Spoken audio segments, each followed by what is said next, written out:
Today I'm going to be talking about antidepressants, the truth about how they work, and the 5 myths around them.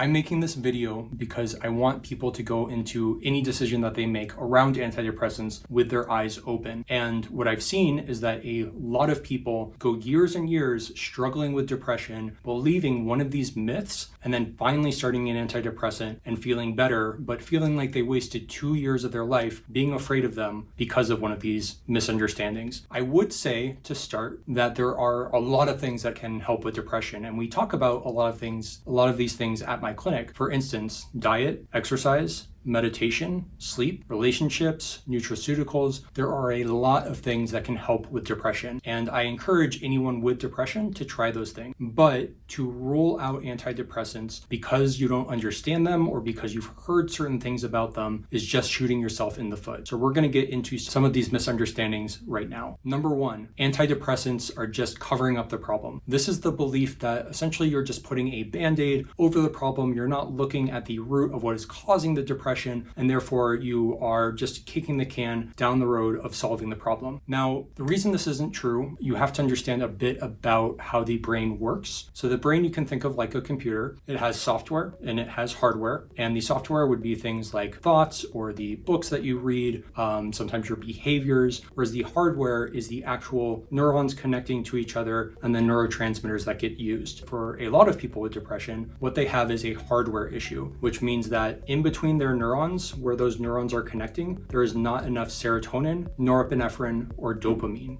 And it's very, very difficult to solve that by trying to fix the software. Now, I first noticed this myth when I was doing a spiritual retreat in Colombia, and somebody that I was talking to said, "Oh, you're a psychiatrist, you talk with people who have psychosis." And I was like, yeah. And he's like, "Okay, well, why don't you just take the people with psychosis down to this spiritual retreat and that will heal them?" And I tried to explain, but he didn't quite understand why that wouldn't work. And it made me realize that the average person has never really seen serious mental illness. You might see it on the street. Someone yells at you, you avoid them. You might have an uncle that you heard was super depressed. Most people see regular mild depression or mild OCD, but they don't see the really, really severe mental cases that we deal with in psychiatry. So for instance, somebody with bipolar or psychosis, those conditions are almost impossible to treat without pharmaceuticals. And in that same way, moderate to severe depression, while it can be treated with other things, there is a subclass of people without medications is nearly impossible. The other thing is that for a lot of these people that are severely depressed, yes, those lifestyle modifications would help them, but they can't even get out of bed, they can't go to work, they're so depressed they can barely function, so asking them to then go on a 5-mile run is kind of a non-starter. So yes, like a computer, if you fix the hardware problem, it's going to actually solve the real problem rather than putting a band-aid over it. Second myth is that if you take these antidepressants, you're not really sober. And this comes from AA and 12-step meetings, which, by the way, I'm actually a big fan of. I think that they're somewhat misunderstood, but they have gotten millions of people sober, which is awesome. But I do see a lot of people that are in these programs come to me and they say, well, I thought that if I was on antidepressants, then that means I'm using a drug of abuse and I'm not really, really sober. So let's think about what a drug of abuse is and what it does. Most drugs of abuse work by creating a spike in neurotransmitters. So take cocaine, classic drug of abuse. It works by spiking dopamine. Alcohol works by spiking dopamine. MDMA works by spiking serotonin. These are all giving you these short, very intense blips of pleasure followed by a crash. Now, what antidepressants are doing is they are actually normalizing neurotransmitters. So they are normalizing dopamine, norepinephrine, or serotonin, for the most part, sometimes glutamate or other neurotransmitters, and they are making it so that level doesn't go too high or too low. It also doesn't come with the euphoria, and therefore doesn't come with the addictive properties of a drug of abuse. So to say that somebody who's taking an antidepressant isn't actually sober, well, that doesn't make a lot of sense because they're not getting high, their neurotransmitters are actually going back to a healthy level, and they're not getting those big spikes in neurotransmitters.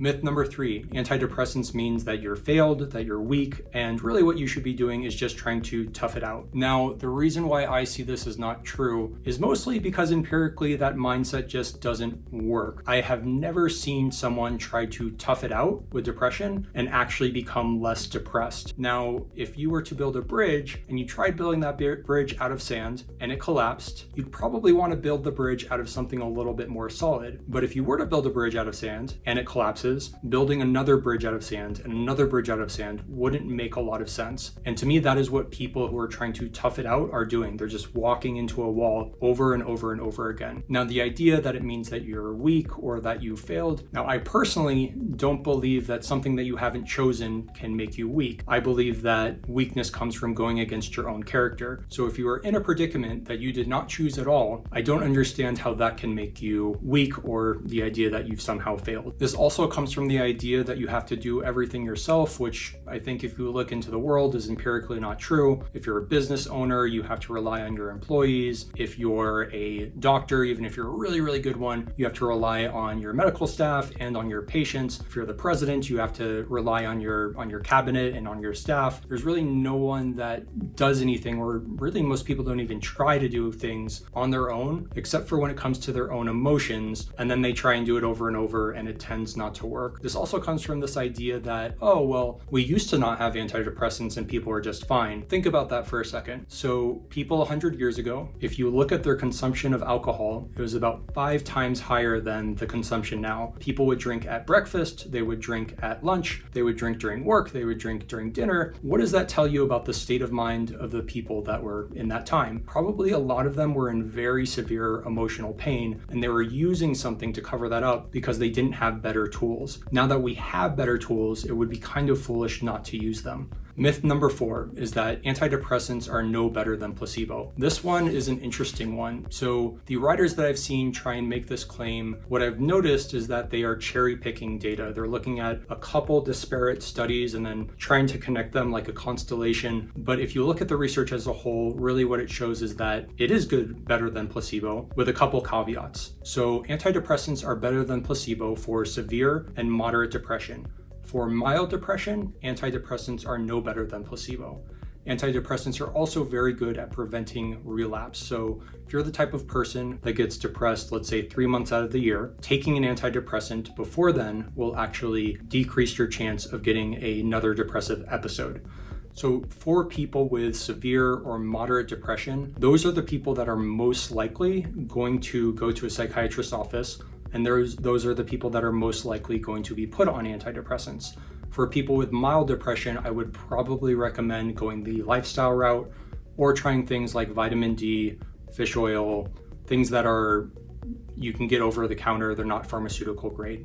But for severe and moderate depression, these really are very good tools and they really do break away from placebo. You have to understand a little bit about evidence and research to understand why we can make this claim. So there are studies that show that it's no better than placebo, but there are orders of how much you can trust a study.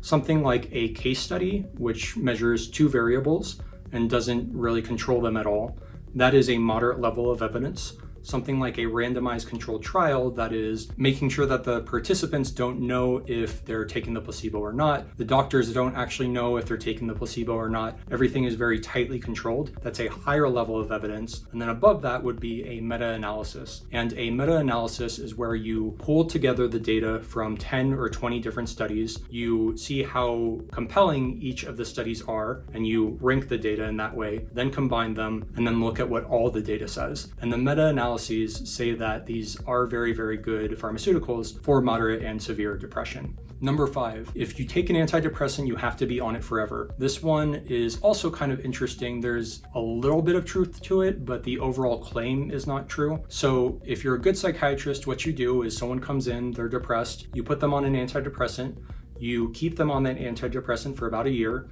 and then if they want to, they can get off of it.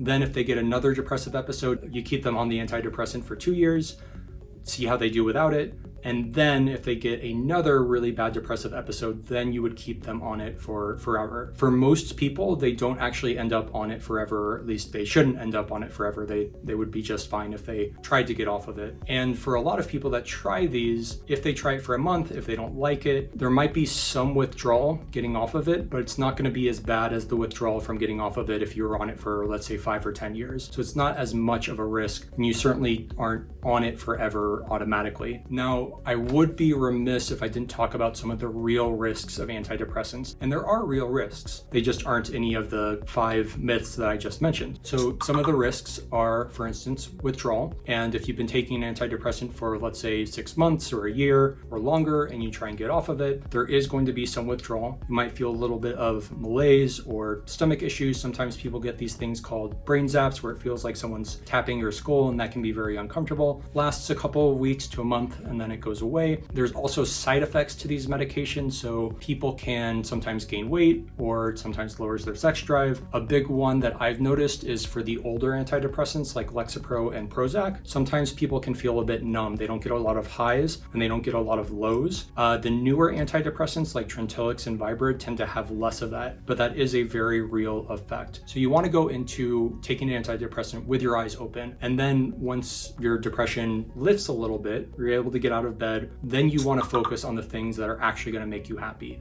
And the way I think of depression is, or antidepressants, is that antidepressants don't make you happy, but for certain people, they allow them to go out and do the things that will actually create a meaningful and joyous life. So thank you so much for watching this video. Please subscribe below. Please comment with any ideas or thoughts that you have.